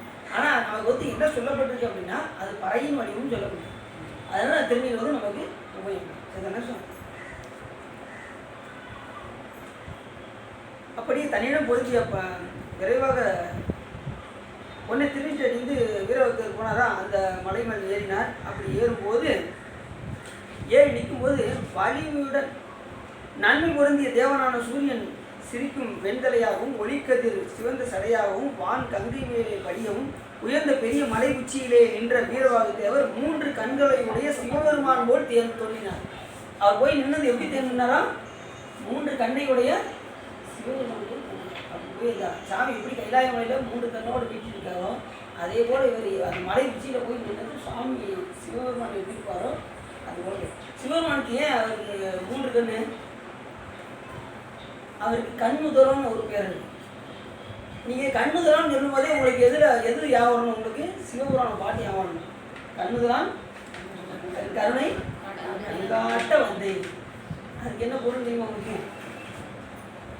அந்த ஒரு இதுக்கு மட்டும் 1 மணி நேரம் பேசுனேன் அப்படின்னு இந்த வட்டம் அவங்க திருத்தங்கள்ல அவர் பார்த்து என்ன செய்யணுமா, இந்த கண்ணோட காட்டணும் ஞானக்கண். இல்லைன்னா நம்மளுக்கு என்ன செய்ய முடியாது, சாமியை நம்ம பார்க்கவே முடியாது. அது என்ன கண்ணு அப்படின்னா அந்த நெற்றிக்கண். நெற்றிக்கண் வந்து எல்லாத்துக்கும் சாமி காட்ட மாட்டாங்க. அந்த ஞானம் முறையாக அந்த 3வது கண்ணை காட்டிப்பாங்க. அது வரைக்கும் காமிக்க மாட்டாங்க. இப்போ வந்து நமக்கு என்ன கண் இருக்குது அப்படின்னா ஊனக்கண் தான் இருக்குது. இந்த ஊனக்கண்ணை கொண்டு நம்ம என்ன செய்ய முடியாது, சாமி பார்க்க முடியாது. சாமி எப்படிப்பட்ட பொருள் அப்படின்னா அறியறதுக்கு அரிய பொருள். சாமி ஈஸியாக பார்த்த முடியுமா? ஊசி நுனியிலிருந்து தவம் செஞ்சாலும் சாமியை பார்க்க முடியாது. ரசிச்சுக்கணும். அப்போ எப்படி பார்க்கலாம் அப்படின்னா அவரை அன்பால் பார்க்கலாம். ஆனால் காணுதற்குரிய பொருளா அப்படின்னா காணுதற்குரிய பொருள் தான், ஆனால் அரிதான பொருள் தான். ஆனால் எதை கொண்டு காண முடியும் அப்படின்னா ஏற்கனவே உங்களை சொன்னேன், விண்மீனை வந்து பார்க்கணும் அப்படின்னா ஸ்டெலஸ்கோப் வழியாக தான் பார்க்க முடியும். அப்படி பார்த்தா தான் நுண்ணிய பொருளாகி இருக்கக்கூடிய அந்த விண்மீன் உங்கள் கண்ணுக்கு தெரியும். அதுபோல் சாமி நமக்கு கண்ணுக்கு இப்போ தெரியல. அப்போ அவரை எப்படி பார்க்கலாம் அப்படின்னா அவர் பார்த்து கொடுக்கக்கூடிய அருட்கண்ணால் நாம் பார்க்கலாம். திருமணம் எதில் பார்க்கலாம்? அந்த ஞானக்கண்ணின் சிந்தை நாடி உராத்தோணி தேர்த்தி என பாசம் போடுவ தண்ணிகளாம் பதிவிதி என்னும் அஞ்சலுக்கு. அப்போ இந்த ஊனக்கண் பாசம் உணரா பதியை 17 கடவுள். இந்த ஊனக்கொண்டு என்ன செய்ய முடியாது, இறைவனை பார்க்க முடியாது. அப்போ ஞானக்கண்ணின் சிந்தை நாடி அதுக்கு நாம் என்ன செய்யணும், இடையிலாமல் அனுபவிக்கணும் சாயங்காலம். இது அவங்களுக்கு நீங்கள் நினைப்பீங்க, நாங்களும் ஒவ்வொரு சொற்களையும் பார்த்துக்கிட்டு எப்போ பாருங்க இந்த இடையற அன்பு தானா அப்படின்னு சில பேருக்கு நினைக்க தோணும். ஆனால் நீங்கள் எத்தனை சொற்பொழி எடுத்தாலும் சரி அது மூலம் என்ன வரும் அப்படின்னா அன்பு ஒன்று தான். சிவபெருமான் மேல் இடையராத அன்பு நமக்கு உலகத்தை நின்று உயர்த்தலையும் கிடையாது. பெறவே வேண்டும் மெய்யன்பு பேரா ஒளியா பிரிவியில்லா மரவாண்மையா அளவில்லா மாலா என்ற மாற்றது. அது மாதிரி சிவபூஜையை பற்றி எல்லா இடத்துலையும் சொல்லப்படும். இப்படி சிவபூஜை வழிபாடு பூத்தொண்டு இதெல்லாம் நம்ம என்ன செய்யணும் அப்படின்னா எடுத்த இந்த பிறவியில் இதெல்லாம் செஞ்சு வைக்கணும் அப்படின்னு அர்த்தம். சொல்லுவாங்களா, கண்டவன் சொன்னதில் நம்ம என்ன செய்யக்கூடாது, நம்பக்கூடாது. இறைவனை கண்டவர்கள் சொன்னதை தான் நம்ம என்ன செய்யணும். இறைவனை கண்டவர்கள் யாரு யாரு நாங்கள் பாருங்களா, அவங்க பாடங்களில் என்ன சொல்லப்பட்டிருக்காங்களோ அதுபடி நம்ம நடக்கணும். அவங்க என்ன சொல்லியிருக்காங்க பாடல் அப்படின்னா சரிகிரி தோன்றி செய்ய சொல்லியிருக்காங்க. அப்படி செஞ்சால் நமக்கு ஞானம் நமக்கு விலகி தோன்றும் அப்படின்றாங்க. அப்போ சரிகிரியை நம்ம என்ன செய்யணும், நமக்கு விளையாடாது. நமக்கு தவம் அப்படின்னா அந்த சரிகிரியோட தான் நமக்கு தவம். அதை நம்ம என்ன செய்யணும், எடுத்த இந்த பிறவியில் செஞ்சுக்கிட்டே இருக்கணும். சில ஒருத்தர் பார்த்தீங்கன்னா 40 வருஷம் சிவபூஜை பண்ணாராம். எத்தனை வருஷம்? 40 வருஷம் 21 நான் பூஜையை விட்டுட்டேன் அப்படின்னா அப்போ 40 வருஷம் பூஜை பண்ணி என்ன செய்ய சொல்லுங்க பார்ப்போம். அப்போ நாளுக்கு நாள் அவரை சாமி பக்குவப்படுத்திருக்காங்கிற உணர்வு அவருக்கு இல்லை. பூஜை பண்ணி என்ன இருக்கு அப்படின்னு கைவிட்டுருக்காரு. அப்போ அப்படிலாம் செய்வோம்.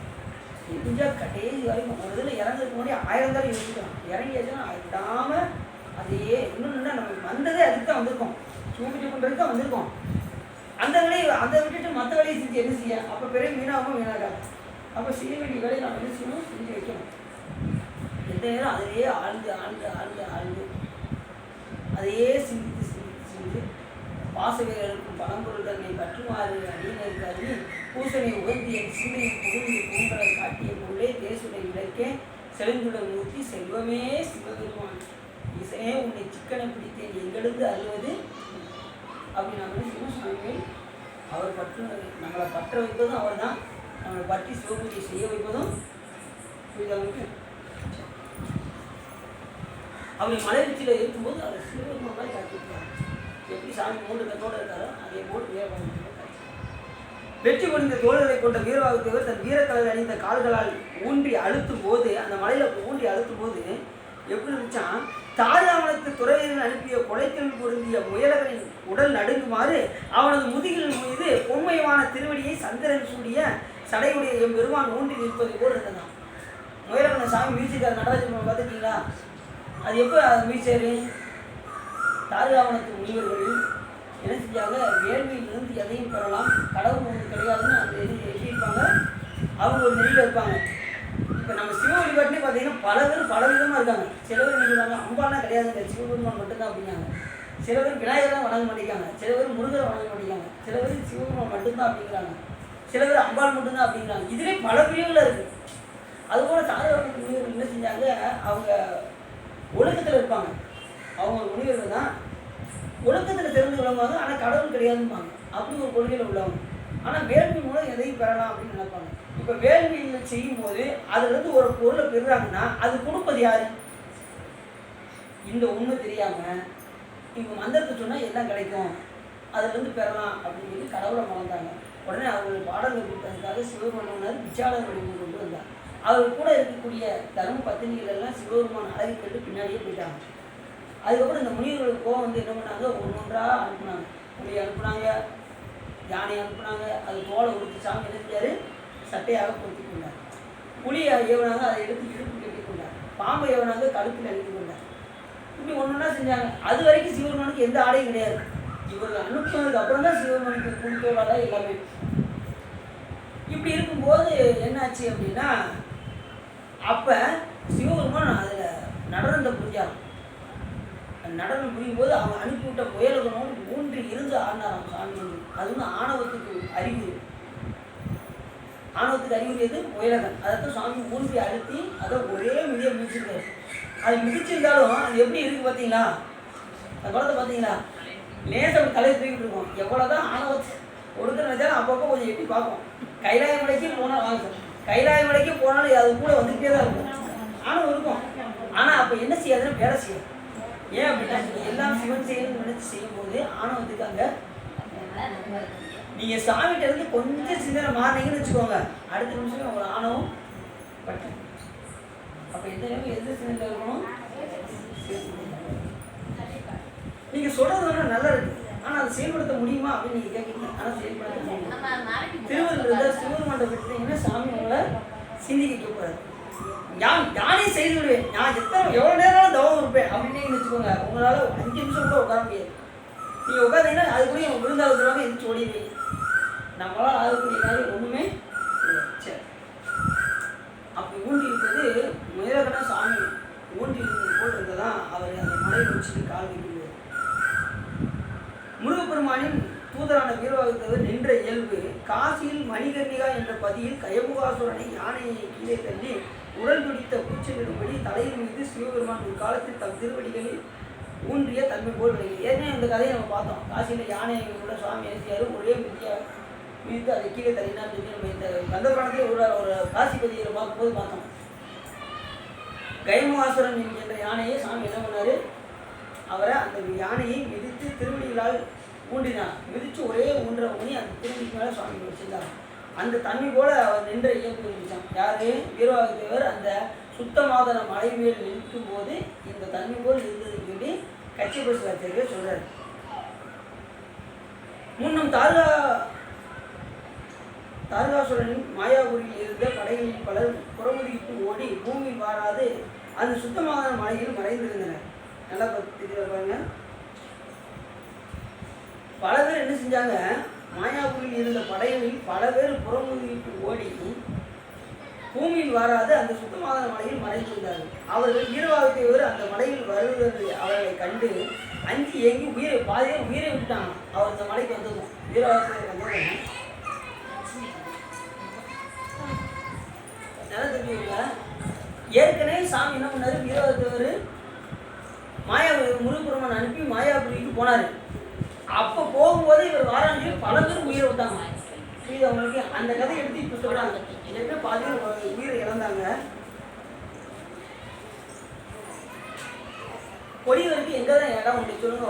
இப்போ தப்பு செஞ்சுக்கிட்டே இருந்தாங்கன்னா அவங்களுக்கு எங்கேயாவது இடம் இருக்கணும். அதுபோல் அசுரர்கள் எங்கே தப்பு செஞ்சாலும் அவங்களுக்கு இருப்பதற்கு இடமே இருக்காது. கடைசி நல்லா தெரிஞ்சுங்க. அந்த அவர் இருக்கக்கூடிய இடம் சூரபத்மன் ஆட்சி செய்யக்கூடிய வீர மகேந்திரன் எங்கே இருக்குன்னு சார் இது கரெக்டாக சொல்லிட்டாங்க. கடலுக்குள்ள இருக்கு.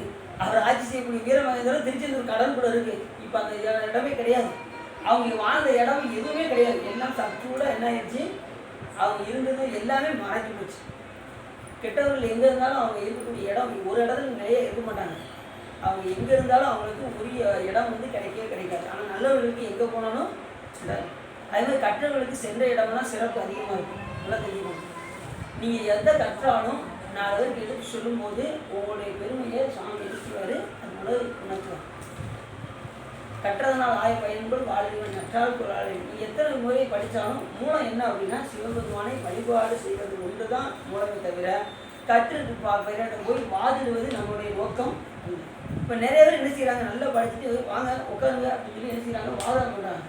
நான் சொல்கிறது தான் சரி, நீங்கள் சொல்கிறது தப்பு அப்படின்னு நிறைய படிச்சுட்டு அதுலேயும் அறகுறையாக படிச்சுட்டு உண்மை மூல நூல்களை படிக்காமல் அறகுறையாக படிச்சுட்டு நிறைய பேர் என்ன செய்கிறாங்க? நாங்கள் சொல்கிறது தான் கரெக்டு, நீங்கள் எங்கே வேணாலும் நீங்கள் போய் செக் பண்ணி பார்த்துக்கோங்க அப்படின்னு ஏதாவது நூல் சொல்லணும். இப்போ இவங்க சொல்லக்கூடிய கருத்து இந்த நூல் இது கந்த புராணத்தில் சொல்லப்பட்டிருக்கு, இது திருவையாறு புராணத்தில் சொல்லப்பட்டிருக்கு, இது திருமுறையில் சொல்லப்பட்டிருக்கு, இது சித்தாந்தத்தில் சொல்லப்பட்டிருக்குன்னு அவங்க எடுத்து சொல்லணும்.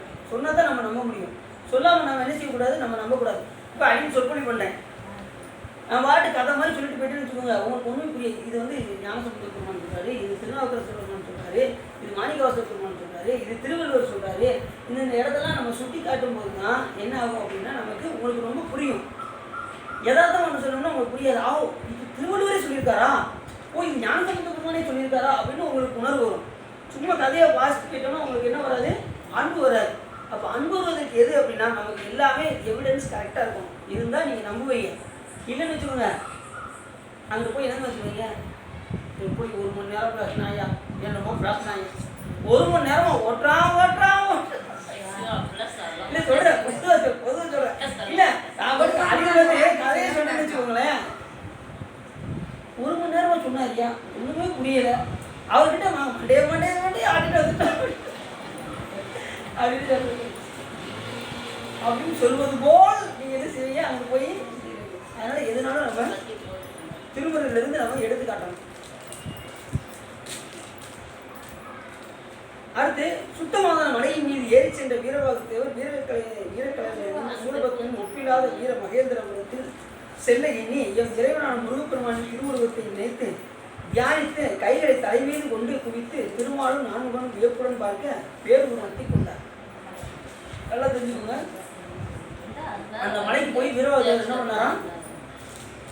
சிவபெருமானை நினைத்து முருகப்பெருமானுடைய திருவடிகளை வணங்கி அப்படியே மலைக்கு மேலே வளர்ந்துக்கிட்டே போனாராம் வீரவாகுதேவர்.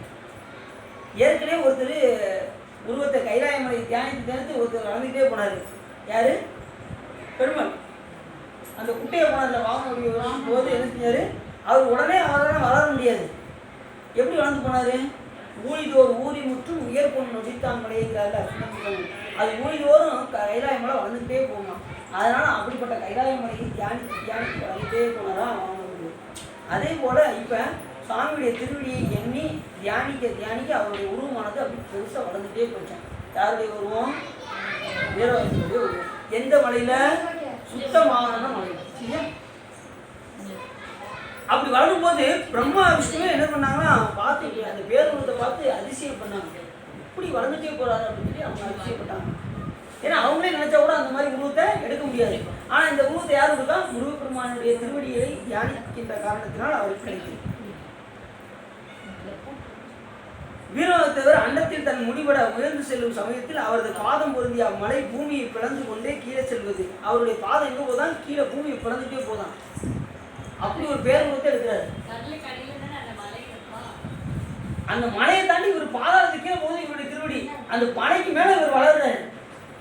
மலைக்கு மேல வளர்றாரு. இவருடைய திருவடி வந்து பாதாளத்துக்கு கீழே போகுது. அந்த மாதிரி ஒரு பேருருவத்தை எடுக்கிறாரு வீரவாதத்தவர். எங்கே போனாலும் சரி முடிவு வந்து அதுக்கு எந்த அளவுக்கு நீங்கள் ஆழம் போனாலும் அந்த ஆழத்துக்கும் ஆழமானவர் சிவருமானுடைய திருவடி தான் அந்த அளவுக்கு கீழே போகும். இப்போ அந்த பாதாள கீழே வரைக்கும் இவருடைய திருவடி கீழே போகுதான். பூமியை பிளந்து கொண்டு கீழே செல்வது அழியாத சிறப்புடைய அகத்திய முனிவர் தன் திருக்கையை வைத்த அளவில் கீழே தாழ்ந்து பாதாளத்துக்கு சென்ற பிந்தமலையை போட்டு விளங்கியது. பிந்தமலையை ஏற்கனவே போய் சாமி என்ன பண்ணாரு? ஒரே அமைக்கி பாதாள மலைக்கு கீழே கொண்டு போனாரா? அந்த பாதாள உலகத்துக்கு வரைக்கும் அந்த விந்தமலை போச்சு. இவருடைய திருவடி தான் அதுக்கு கீழே வரைக்கும் போதான். யார்? வீரவாதத்தவருடைய திருவடி. இந்த பாதாள உலகம் இருக்கு பாருங்க. அந்த பாதாள உலகத்தில் என்ன இருக்கும் அப்படின்னா நாகர்கள் அதிகமாக வாழ்வாங்க. நாகலோகம்னு பேர் இந்த பாதாள உலகத்துக்கு பேர். நிறைய தப்பு செஞ்சாங்கன்னு வச்சுக்கோங்களேன். நிறைய பேர் இந்த பாதாள உலகத்தில் தான் போயிருப்பாங்க. அது கிட்டத்தட்ட ஒரு நரகம் மாதிரி தான். மேலுலகத்திலே நரகம் இருக்குது. கீழ் உலகத்தில் நரகம், மேல் உலகத்தில் தான் சொர்க்கம். கீழே அது பூராமே பாதாளம் பூராமே நரகம் தான். நம்மளாம் அந்த மாதிரிலாம் இருந்துட்டு தான் இங்கே வந்திருக்கோம். நல்லா தெரிஞ்சுக்கோங்க. புல்லாய் பூடாய் புழுவாய் மரமாய் பல்விருகமாய் பறவையாய் பாம்பாய் கல்லாய் மனிதராய் பேயாய் கணங்களாய் வல்லாசுராய் முனிவராய் தேவராய் எல்லா இந்த தாவர சங்கமத்தில் எல்லா பிறப்பும் பிறந்து இலக்கியம் இருக்கிறோம். அதில் பாருங்க புல்லாய் பூடாய் புழுவாய். புல் புல்னா செடி, மரம்னா நிற்கிறது. இந்த மூணு வந்து எந்த வகையை சேர்ந்தது? தாவர வகையை சேர்ந்தது. தாவரங்கள். அடுத்து புழுன்னா ஊர்வனம். புழுவாய் மரமாய் பல்விருகம்னா மிருகஜாதி. பல்விருகம்னா மிருகஜாதி. அடுத்து பாம்பாய்னா ஊர்வனம். இப்படி எல்லா இதையும் அந்த 7 வகை பிறப்பையும் சொல்லுவார். 4 வகை தோற்றம் 7 வகை பிறப்பு 84,100,000 யோனி பேதங்களை அந்த பாட்டுக்குள்ளே அடக்கியிருக்காரு. பார்த்தீங்கன்னா இந்த 4 வரியில் அத்தனையும் சொல்லியிருக்காரு மாணிக்கவாசகர். இதெல்லாம் எப்படி வந்ததுன்னா நான் சாமி தான் அவங்க உள்ளேருந்து பாடுறது.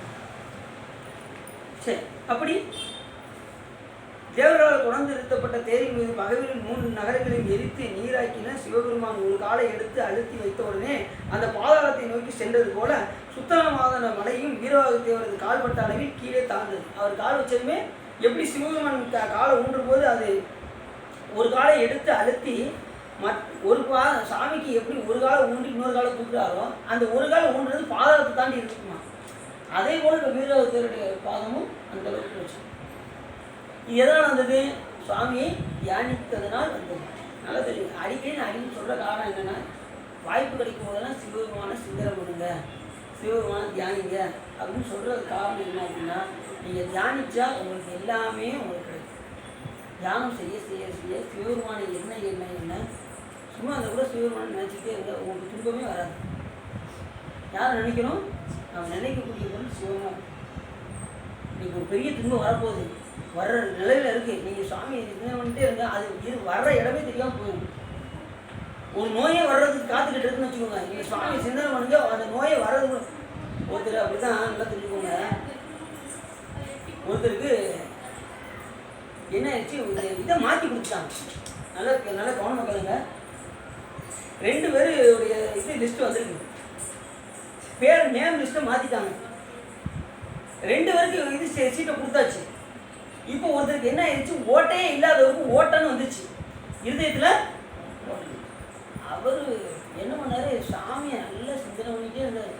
ஏதாவது சாமி அடியனுக்கு இப்படி ஒரு இது வந்துருச்சு, ஓட்ட வந்துருச்சு, இதை காக்கக்கூடிய உனக்கு மட்டும்தான் உண்டு, வேறு யாருக்கும் கிடையாது, அது நீ தான் பார்த்துக்கணும் அப்படின்னு எந்த நேரமும் சுவாமியே தியானம் பண்ணிக்கிட்டே இருந்தாராம்.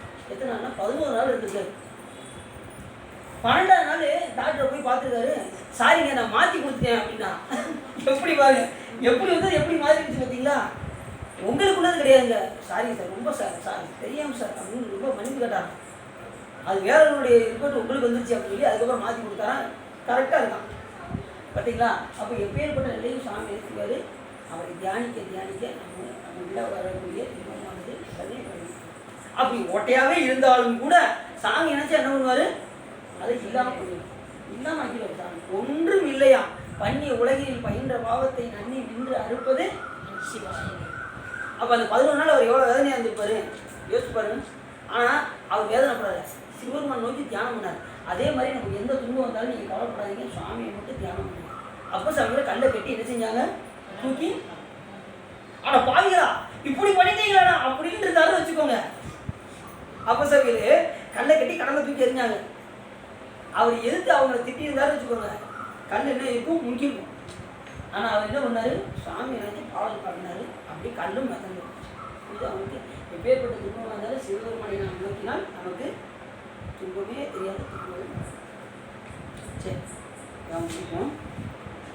இப்படி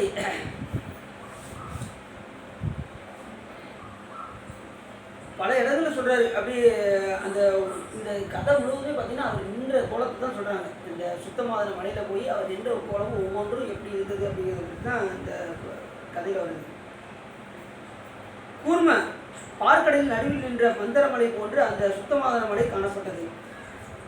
மந்திரமலையை ஊண்டி தானே அவங்க பார்க்கடல் கடைஞ்சாங்க பார்த்தீங்கன்னா, அது போல் இது ஸ்டாண்டர்டாக இருந்துச்சா அந்த சுத்தமாதன மலை இருந்துதான். கூர்ம உருவத்தின் மீது தான் நின்று வாசி என்ற பாம்பு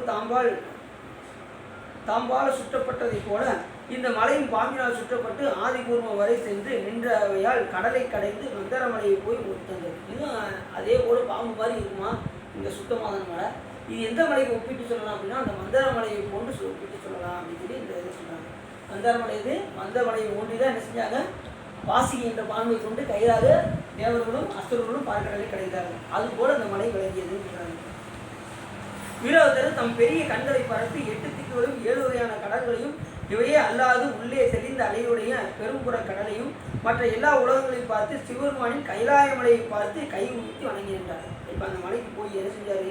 கண்களை பரப்பி 8 திக்கும் அப்படியே சுற்றி பார்த்தாரு. 7 வகையான பரப்புகளையும் பார்த்து தெளிந்த அலையுடைய அந்த கடலையும் பார்த்து அதை எல்லாமே எப்படி தெரிஞ்சதான்? சுவாமியுடைய கைலாய மலை போன்று தெரிஞ்சதான். கைலாய மலையில் எல்லாமே இருக்கும், கடல் இருக்கும், மலை இருக்கும், எல்லாமே கைலாய மலையில் இருக்கும். அங்கே எத்தனை பேர் வந்தாலும் கைலாய மலையில் தெரியாது. எத்தனை பேர் வந்தாலும் அது இடம் கொடுத்துட்டே இருக்கும் கைலாய மலை. இப்போ எத்தனையோ ஞானிகள்லாம் மோசடிக்கு எங்கே போயிருக்காங்க? கைலாய மலைக்கு போயிருக்காங்க. இன்னும் எத்தனையோ உயிர்கள் காத்துக்கிட்டு இருக்கு கைலாய மலையை போகிறது. அப்போ முக்தி அடைந்த உயிர்கள் எண்ணில் உயிர்கள் இருக்கு, முக்தி அடைய காத்துக்கிட்டு இருக்கிற உயிர்கள் எண்ணில் உயிர்கள் இருக்கு. அதில் நீங்கள் கூட இருக்கலாம். புரியுதா உங்களுக்கு?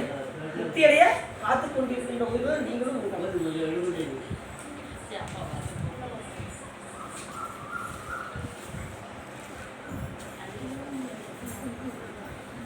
உடனே வித்யாளர்கள், இயக்கர்கள், சித்தர்கள், இயக்கத்தக்க செல்வங்களுடைய கருடர்கள், சந்திரனும் செம்மையான கதிரையுடைய சூரியனும், விண்மீன்களும், கிரகங்களும், பிசாசர் முதலான தேவகணங்கள் எல்லாம் வஞ்சியம் கூறி பகைவரை கொள்கின்ற தோழர்களோடு உயர்வாக தேர்தலில் பெரிய உருவத்தை பார்த்து பொறுத்து கொள்ள முடியாதவரை அஞ்சி நோக்கி நீங்கள் அஞ்ச வேண்டாம் என்று சிவந்த கையால் அபயம் அளித்தார். இப்போ எல்லாரும் பயப்படுறாங்க. இவங்க இந்த பேர் உருவத்தை எடுத்ததும் வித்யாதர்கள், அந்த தேவர்களாக இருக்கக்கூடிய வித்யாதர்கள், சித்தர்கள், கருடர்கள், சந்திரன், அப்புறம் விண்மீன்கள், சூரியன் எல்லாம் பயந்து நடுங்கதான். அப்படி செய்யும்போது வீரவாதர் நீங்கள் பயப்படாதீங்க அப்படின்னு அபய கஷ்டம் கொடுத்தாங்க. பயப்படாதீங்க அப்படின்னு யார் சொன்னால்? வீரவாதர். அஞ்ச வேண்டாம் என்று சிவந்த கையால் அவருக்கு அபயம் கொடுத்தார். அவையொன்று கவலைப்படாதீங்க, நான் பார்த்துக்கிறேன் அப்படின்னு அர்த்தம். அபய கஷ்டம்னா எதுக்கும் நீங்கள் அஞ்ச வேண்டாம் அப்படின்னு அர்த்தம். சாமி எதுக்கு இந்த கையை வச்சுக்கார்? அபய கஷ்டத்தை நம்முடைய துன்பத்தையெல்லாம் நீக்குவதற்காக சுவாமி என்ன பண்ணுறாரு? இந்த கையை வச்சு. அதுக்கு பேர் காத்தல் என்று பெயர். நம்மை காப்பதற்காக சாமி அபயகத்தை படைத்தல் வந்துடுது. இந்த உடுக்க கை தான் படைத்தல், நெருப்பு கை வந்து அழித்தல், இது வந்து காத்தல். படைத்தல், காத்தல், அழித்தல் இருந்துச்சா? ஊன்றிய திருவடி மறைத்தல், தூக்கிய திருவடி அருள். இது 5 தொழில் இருந்துச்சா? அது எதுக்கு சுவாமி தூக்கிய திருவடி வச்சுருக்காருன்னா அந்த தூக்கிய திருவியை கொண்டு தான் நமக்கு அருள் செய்யணும். அந்த தூக்கிய திருவியை பற்றினால்தான் நம்ம என்ன செய்ய முடியும்? சாமி திருவடியை நாம் அடைய முடியும். சரி, முதற் கடவுளான முருகப்பெருமானின் தூதரான வீரவாகுதேவர் வலிமையுடன் ஊன்றி நிற்கவும் பூமியை பிளந்து கொண்டு சுத்தமாக மலை விரைவாக கீழ்ப்பக்கமாக போய் பாதாளத்தை அடைந்தது. அப்படி அடைந்ததும் ஒரு பக்கத்தில் உயர்ந்த பதவி விரும்பி சில தவம் செய்து கொண்டிருந்த அரக்கர்கள் அம்மலையுடனே பாதாளத்தில் விழுங்கி மயங்கி விழுந்தனர்.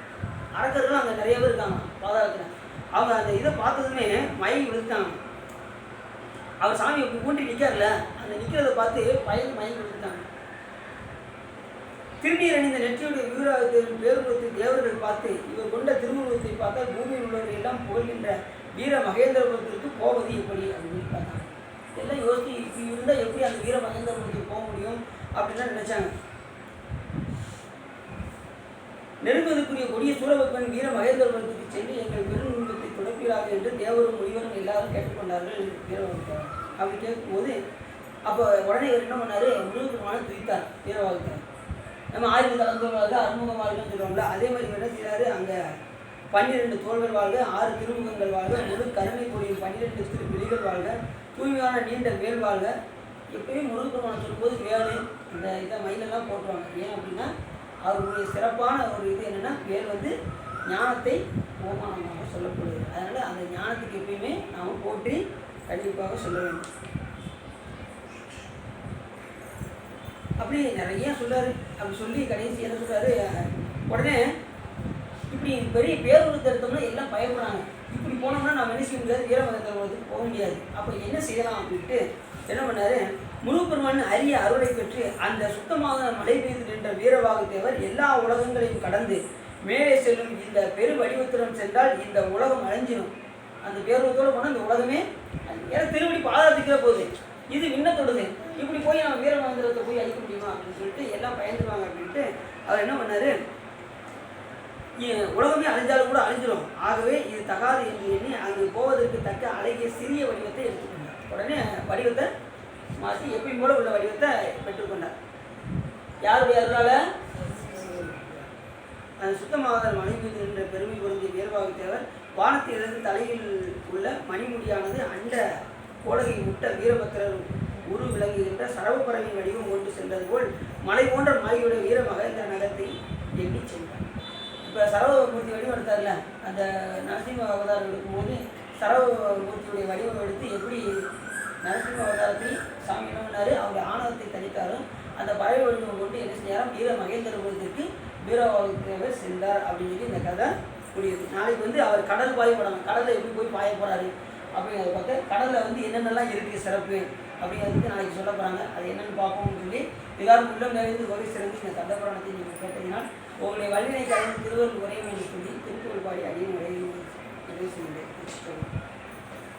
உலக பசுபாச துந்தம் அதுவான உறவு கிளை தாய தந்தை மனைபால மனசலது வாச சஞ்ச ரமதாளின் மதிநிலை கெடாமல் உந்தன் அருள்தாராய் சலமருகு பூளை தும்பை அணிசேயே சரவணபவா முகுந்தன் மருகோனே பழகளை சிவாகமங்கள் பயில்வோனே பழனிமலை வாழ வந்த பெருமாளே பழகளை சிவாகமங்கள் பயில்வோனே பழனிமலை வாழ வந்த